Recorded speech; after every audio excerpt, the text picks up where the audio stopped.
আসসালামু আলাইকুম। প্রিয় দর্শক, আজ আমি যে বিষয়টা নিয়ে কথা বলতে চেয়েছিলাম সেটা আমি বলবো একটু পরে, কিন্তু তার আগে আমি একটু আমাদের নতুন যে রাষ্ট্রপতি নির্বাচিত হলেন মির্জা ফখরুল ইসলাম আলমগীর, সে প্রসঙ্গে একটু কথা বলে নিই। আমরা একজন নতুন রাষ্ট্রপতি পেয়েছি।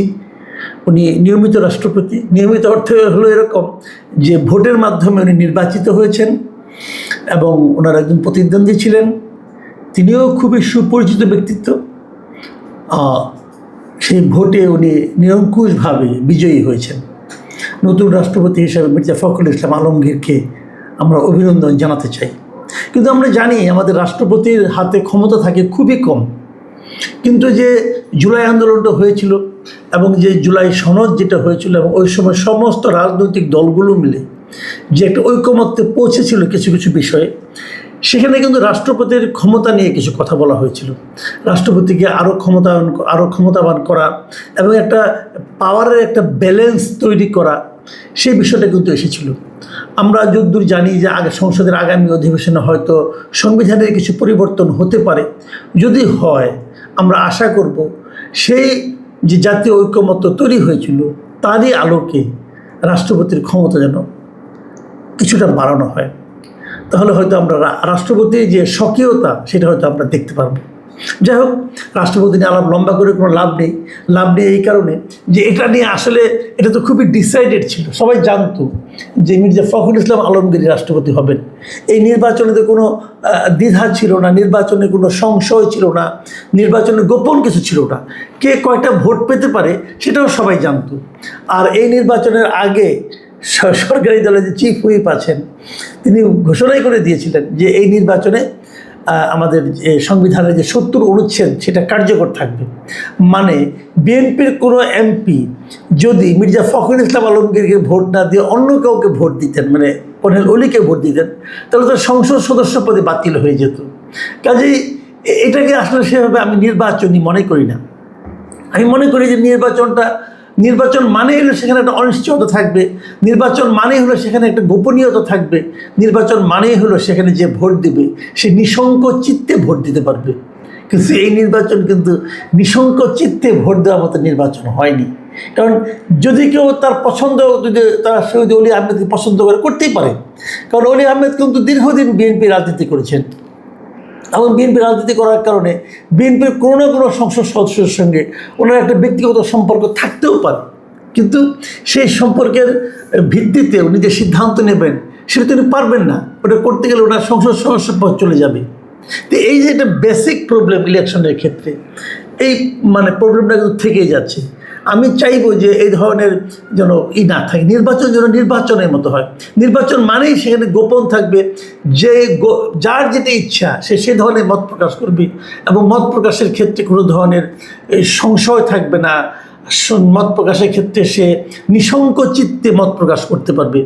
তাকে হুমকি দেওয়া হবে না যে তুমি অমুককে ভোট দিলে কিন্তু তোমার এমপিশিপটাই থাকবে না। এটা নির্বাচন নয়। যাই হোক, তারপরে হয়েছে, এটা নিয়ে আর নতুন করে বলার কিছু নেই। আর মির্জা ফখরুল ইসলাম আলমগীর খুবই যোগ্য ব্যক্তি, প্রেসিডেন্ট হিসেবে ওনাকে আমি পছন্দই করি। আমি আশা করব যে উনি খুব ভালোভাবে ওনার উপর অর্পিত দায়িত্ব পালন করবেন। কিন্তু আজকে আমি আসলে যে বিষয়টা নিয়ে কথা বলার জন্য আগের থেকে প্রস্তুতি নিচ্ছিলাম, সেটা হলো দুদিন আগে 3 দিন আগে এই সোশ্যাল মিডিয়াতে ইউটিউবে আমি একটা কন্টেন্ট দেখেছি। সেই কন্টেন্টটা হচ্ছে, আপনারা সবাই চিনেন ওনাকে, মিস্টার পিনাকি ভট্টাচার্য।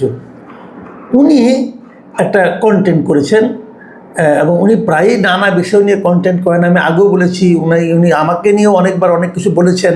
তো সেগুলো নিয়ে এটা ব্যক্তিগত পর্যায়ের ব্যাপার ছিল, ওগুলো নিয়ে আমি মাথায় ঘামাই না এতটা। এবং ওনার কন্টেন্টগুলো আমি মাঝে মাঝে দেখি কেন উনি বেশ পড়াশোনা করা লোক, ওনাকে আমার খুব জ্ঞানী মানুষ মনে হয়। উনি যখন যে কোনো কিছু একটা ধরেন খুব শক্তভাবে ধরেন, আটঘাট বেঁধেই ধরেন। গত 17 আগস্ট আজকে থেকে 3 দিন আগে আপ করা সেই ওই ইউটিউবের যে কন্টেন্টটা, সেটার শিরোনাম ছিল হাসিনা ফেরানোর মিশনে ওয়াকারের সাথে ইন্ডিয়ার অনুগত জেনারেলরা কারা। আর সেটা যে থাম্বনেল ছিল, থাম্বনেইলে লেখা ছিল হাসিনা ফেরানোর মিশনে ওয়াকারের সাথে 2 ছায়াকে, লক্ষ্য করুন এক জায়গায় লেখা 2 ছায়াকে, আর আপনার শিরোনামে লেখা যে ইন্ডিয়ার অনুগত জেনারেলরা কারা। মানে উনি দুভাবে দেখছেন, একটা হলো যে দুজন ওয়াকার মানে সেনাপ্রধান যিনি আছেন তার সঙ্গে তার ছায়া হিসেবে কি আছেন, এবং একই সঙ্গে তাদেরকে উনি বলছেন তারা ইন্ডিয়ার অনুগত জেনারেল।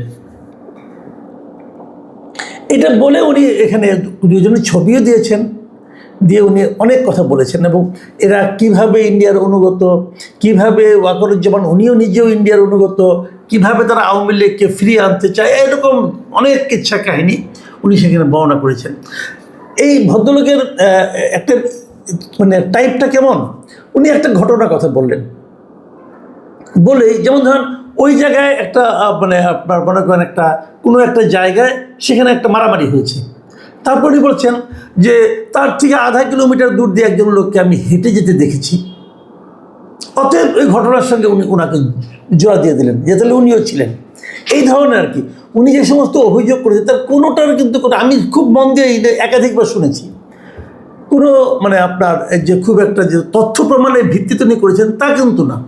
কার কে আত্মীয়, কার বাবা কী করতেন, অতএব তিনি এরকম অমুকে ছিলেন, ছাত্রলীগের কেন্দ্রীয় কমিটির প্রতিষ্ঠাতা সভাপতি একজন ছিলেন, অতএব তার ছিল ছাত্রলীগ, এরকম অনেক কথা কাহিনী উনি বলতে থাকেন।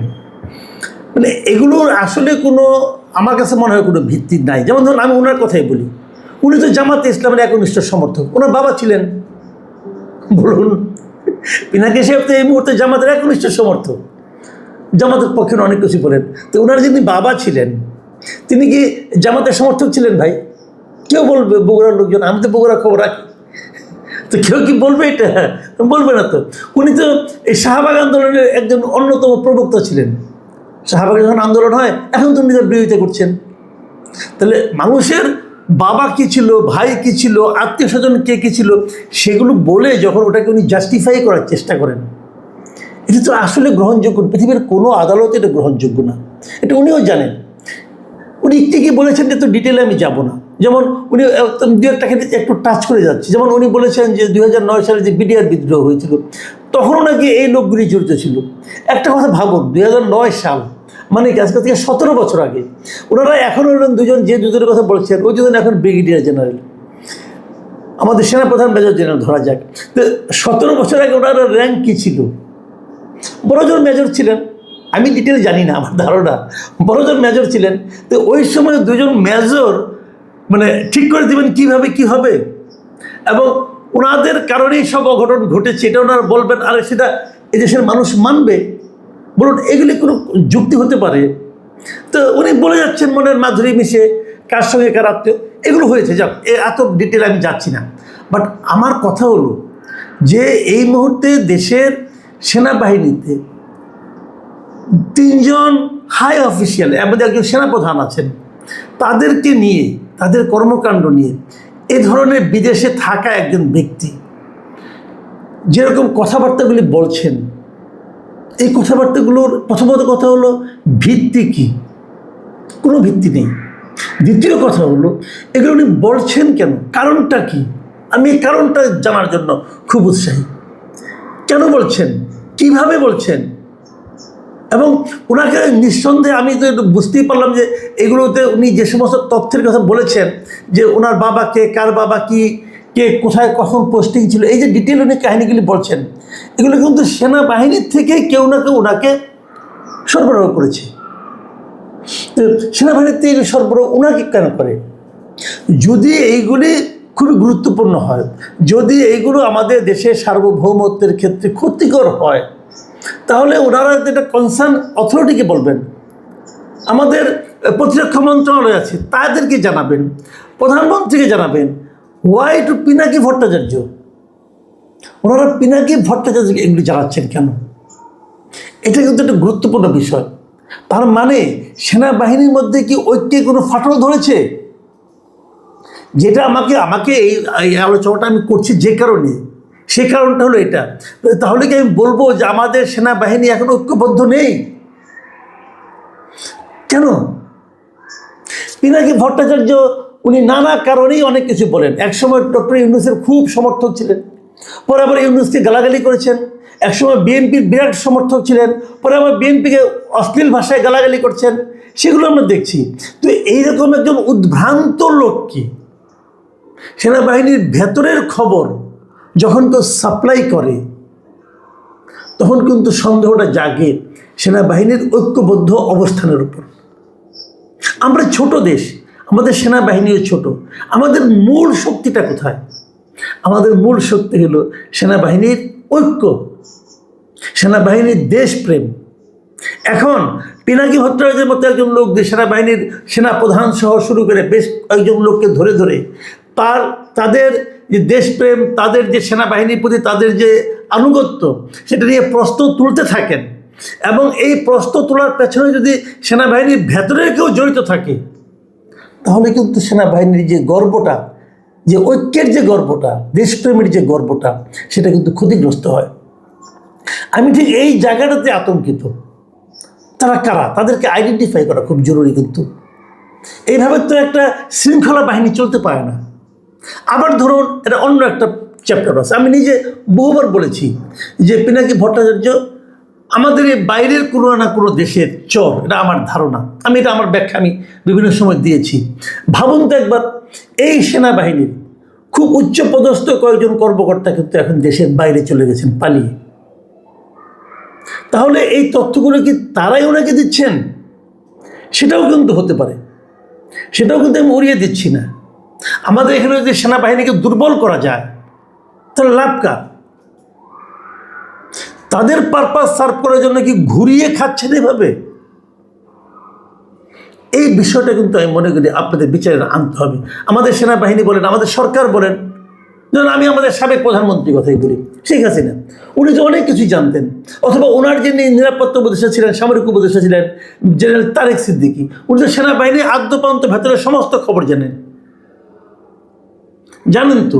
তো এখন এই তথ্যগুলি কোথায় যাচ্ছে? আমি মনে করি আমাদের সরকারকে এই সমস্ত বিষয়গুলো নিয়ে ভাবতে হবে।